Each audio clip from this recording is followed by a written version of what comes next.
Madaling magpautang, mahirap maningil. Kumusta mga kasari-sari? Ito na naman si Ate Tintin at gaya ng dati nakangiti na naman ang inyong tindera, ngirit na ngirit kahit na walang benta. Matumal pa rin talaga mga kasari. So ngayon, napakaganda ng topic natin. Bibigyan natin ng hustisya ang nangyari kay Ma'am Jebel. Pero syempre, bago natin pag-usapan yan mga kasari, pahingi naman ng isang subscribe dyan. At maraming salamat po sa mga bagong subscriber ni Ate Tintin at sa mga datihang subscriber. Maraming salamat din po. Sana Sisi, huwag ka namang mag-unsubscribe. Please naman. May please na si Ate Tintin ha. At syempre pa, tayo nang mag-chismisan. So ito mga kasari ha, bibigyan natin ng hustisya yung nangyari kay Ma'am Jebel. So, ayon kay Ma'am Jebel, sa kanya experience, ang kapatid ng kanyang asawa ay nanghiram sa kanya ng pera. Ha? Take note, 35,000. O, hindi birong halaga.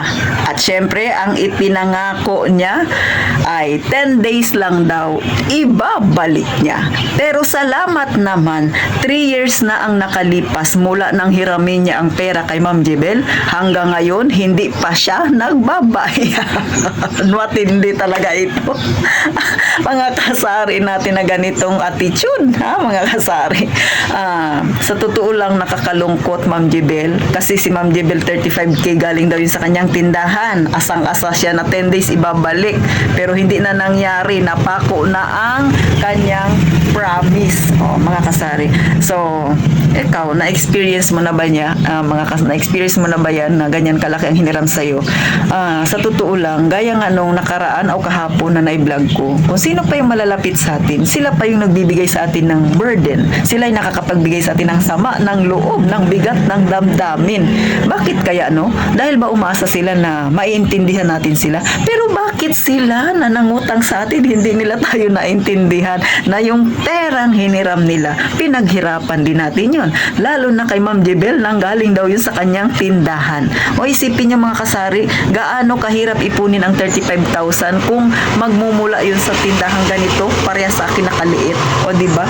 So, mahaba-habang panahong ipunan yan mga kasari. At syempre pa, hindi birong halaga yun.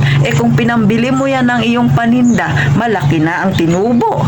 O diba? Pero, ang nangyari kay Ma'am Jebel, ang tinubo ay sama ng loob. O diba? Siyempre, kahit ako mga kasari, pagka ganyan kalaki, babagabagin talaga ako sa gabi. Ma-stress talaga ako. Mga kasari, sa mga may kagaya ng kalooban ni Ma'am Jebel, yung madaling magtiwala. Kasi nga naniwala siya dahil kapatid nga naman.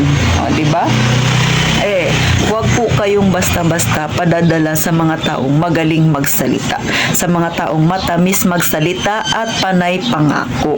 Huwag kayong padadala. Bakit? Ang pera na pinaghirapan mo ay mahirap kitain. Lalo na ngayon, ranas natin, tumal is real. No? Ang pera na sa tingin nila para sa kanila ay maliit, pero para sa ating mga may tindahan, malaki na yan. Bakit? Dugot pawis ang pinahunan mo yan. Sa umpisa pa lang ng pamimili mo ng paninda ng iyong tindahan, grabe na ang pagod mo. Kung sa palengke mamimili ka, ang maaamoy mo dyan, nandyan na yung lansa. O diba? Tapos pagod na pagod ka mag-iikot. Minsan madumi pa yung area. Kagaya dito sa amin, yung palengke, hindi naman ganun kalinis. O diba? Hindi naman sa sinisiraan ko. Tapos mamimili ka ng paninda. 'Di ba yung pagod mo, yung oras mo. Tapos magbabiyahe ka na naman pauwi sa bahay ninyo bago mo pa yan maipang display. 'Di ba? So katakot-takot na napawis ang tagaktak na dumadaan sa iyo. Bakit? Syempre nakakapagod ang mamili, mga kasari. Yung iba nga diyan matindi pa pag tumawad yung mga kasari nating mamimili na may mga tindahan para lang kahit papaano kumita naman ng maganda-ganda. Tapos, uutangin lang sa atin yung pera ng ganun-ganun lang. Pagkatapos, pag siningil mo, galit na siya. Saan ang hustisya niya? Baka may magsabi, Ate Tin, kasi pag hindi ko pinahiram, kagaya ng kay Ma'am Jebel, kapatid rin ng asawa ko, o kaya biyanan ko, o kaya kaibigang malapit sa akin, baka magtampo.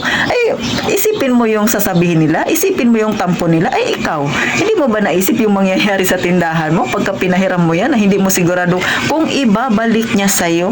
O, ulit, hindi masama ang magpautang or hindi naman masama ang mangutang. Pero, syempre kung magpapautang ka, siguraduhin mo yung kaya mong mawala sa'yo. O, halimbawa, may nangungutang sa'yo ng 10,000. Kung wala ka talagang pera at kung talagang hindi mo sure na may babalik niya, pahiramin mo ng 200 or 500. O, sisi, wala talaga akong pera. Ito lang yung kaya kong ipahiram sa'yo. At least, hindi siya nabigo. O, baka may magsabi, ang liit naman natitindin. Hayaan mo. At least, kung hindi niya man yan bayaran sa'yo, hindi masakit ang loob mo kasi maliit lang na halaga. Pero isipin mo mga kasari, yung 500 or kahit 200 pa yan na hiniram niya sa'yo, kahit sabihin nila na maliit yan, pero sa atin, malaki na yan. So, bakit ko sinabi na malaki na yon para sa ating mga may tindahan? Kasi yung tubo natin, hindi naman ganun kalaki. Maliit lang din naman ang tinutubo natin sa ating tindahan. Pinakamalaki na nga ang 20%. O, mga kasari. Hindi ka naman pwede kasing magpataas ng tubo mo sa yung tindahan. Lalo na kung yung area ninyo, kagaya dito sa akin, ay tabi-tabi. So, talaga, nasa 20% lang ang pinakamalaki mga kasari. Tapos, kahit sabihin natin na 200 lang yan, malaking bagay na yan mga kasari. Kasi pwede ka nang bumili ng mismo niyan. Mismo na Coke. O di ba magkano? Dito sa amin sa Puerto, yung mismo na Coke ay 194. Yung 12 peraso. Kung binili mo niyan, nagkatubo ka pa. Tapos sasabihin mo, o kaya sasabihin ng nanghiram sa'yo, ang liit naman ng pinahihiram mo. Di ba? Huwag mo nang intindihin yung sasabihin ng ibang tao. Ang intindihin mo, yung pera na yan ay pinaghirapan mo, pinagpawisan mo, bago mo pa may papahiram sa kanya. So, huwag kang masyadong mag-overthink na kung ano yung sasabihin nila mga kasari. Ang mahalaga kasi doon, at least nagpahiram ka, bukal naman sa puso mo. Magbayad man siya o sa hindi, bahala siya, at least nakatulong ka. At saka hindi mo obligasyon ang problema nila. Bago ka tumulong, yung sarili mo munang problema ang isipin mo, mga kasari. Hindi nga masama ang tumulong. Pero tumulong lang, abot sa kakayahan mo, mga kasari. So, hanggang dito na lang. Sana kahit papano ay nakapagbigay aral sa inyo yung naging experience ni Ma'am Jebel. Tingin ko Ma'am Jebel wala na siyang balak na bayaran ka. Kasi kung balak niyang bayaran ka ma'am, dapat nung mga unang buwan pa lang simula nung hiniram niya ang pera, dapat nagsabi na siya na, Jebel, hindi kita mababayaran ng buo, pwede bang hulug-hulugan ko na lang. Dapat may ganun siya. Pero dahil hindi naman siya nakipag-usap sa'yo, parang baliwala lang tapos 3 years na nakakalipas, wag mo nang asahan na magbabayad siya. Sa tingin ko, talagang wala siyang balak na ibalik ang pera mo. So, paano mga kasari? Hanggang dito na lang ang kwentuhan natin. Sana sa mga hindi pa nakaka-experience ng ganito, makakuha kayo ng aral sa ganitong na-share ni Ma'am Jebel sa atin.